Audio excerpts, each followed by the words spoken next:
Hello viewers, আসসালামু আলাইকুম। আজকের রেসিপি হচ্ছে পুঁই শাক দিয়ে শিং মাছ রান্না। খুবই সহজ আর অনেক মজার এই রেসিপিটা আপনাদের সাথে শেয়ার করব। চলুন তবে রেসিপিটি শুরু করা যাক। এখানে আমি শিং মাছ ভালো মতো ধুয়ে কেটে নিয়েছি। এবার দিয়ে দিলাম লবণ, 1 চা চামচ হলুদ গুঁড়া। এবার লবণ আর হলুদ গুঁড়া দিয়ে মাছটাকে আমি ভালো মতো মেখে নিচ্ছি। মেখে নেওয়া হয়ে গিয়েছে। এবার মাছ ভাজার জন্য একটা কড়াইয়ের মধ্যে পরিমাণ মতো তেল গরম করে নিচ্ছি। তেল যখন গরম করে নেওয়া হয়ে যাবে তখন আমি একটা একটা করে মাছ দিয়ে দিলাম। এই মাছটাকে হাই আঁচে ভেজে নিতে হবে। লো আঁচে ভেজে নিলে কিন্তু মাছ নিচ থেকে লেগে যাবে আর প্রতিটা মাছই কিন্তু ভেঙে যাবে। তো আমি একটু চুলার আঁচ বাড়িয়ে তারপরে মাছগুলো উল্টে পাল্টে ভেজে নিলাম। সব মাছগুলো কিন্তু আমি এরকম কালার করে ভেজে নিয়েছি। এবার তেল ঝরিয়ে মাছগুলো তুলে নিব।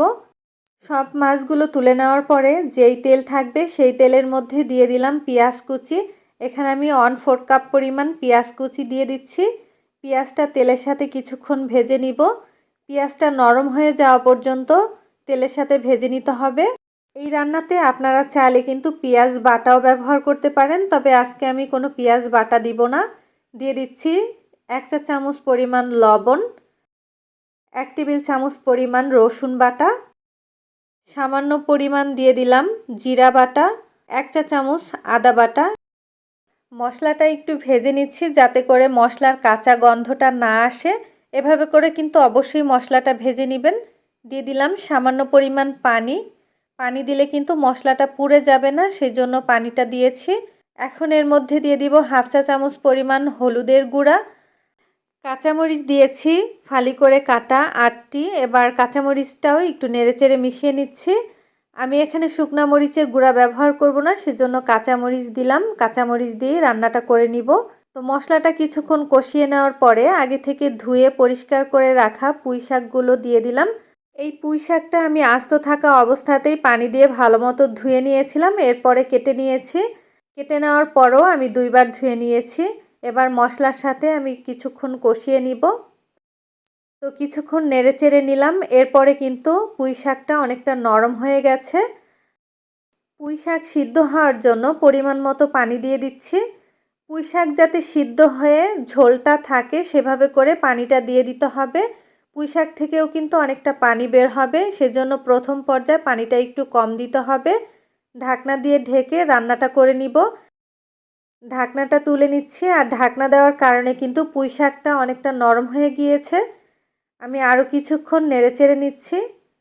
পুঁই শাকটা যখন সিদ্ধ হয়ে গিয়েছে তখন আমি দিয়ে দিলাম মাছ। আগে থেকে ভেজে রাখা মাছগুলো পুঁই শাক যখন সিদ্ধ হয়ে যাবে তখন দিয়ে দিতে হবে। এবার একটু উল্টে পাল্টে দিচ্ছি আর কিছুক্ষণ রান্না করে নিব। এখানে আমি শিং মাছ দিয়ে রান্না করছি। আপনারা চাইলে কিন্তু যে কোনো মাছ দিয়েই পুঁই শাক রান্না করতে পারেন। পুঁই শাক কিন্তু যে কোনো মাছের সাথেই অনেক ভালো লাগে। পুঁই শাক দিয়ে কিন্তু যে কোনো মাছই রান্না করা যায় আর সেই মাছের স্বাদটাও কিন্তু অনেক গুণ বেড়ে যায়। যেহেতু পুঁই শাক খেতে অনেক ভালো লাগে, আপনারা যারা পুঁই শাক খেতে বেশি পছন্দ করেন তারা চাইলে কিন্তু যে কোনো মাছ দিয়েই এই রেসিপিটা ট্রাই করে নিতে পারেন। তো মাছটা কিন্তু এখন পুরোপুরি হয়ে গেছে। আমি এবার চুলাটা বন্ধ করে দিলাম। আর ঝোলের পরিমাণটা কিন্তু অনেকটা কম রেখেছি। পুঁই শাক দিয়ে মাছ রান্নার এই ঝোলটা কিন্তু আমি একটু কম রেখেছি, কারণ কম রাখলেই কিন্তু বেশি ভালো লাগে। তো এখন কিন্তু পুরোপুরি রান্নাটা হয়ে গেছে।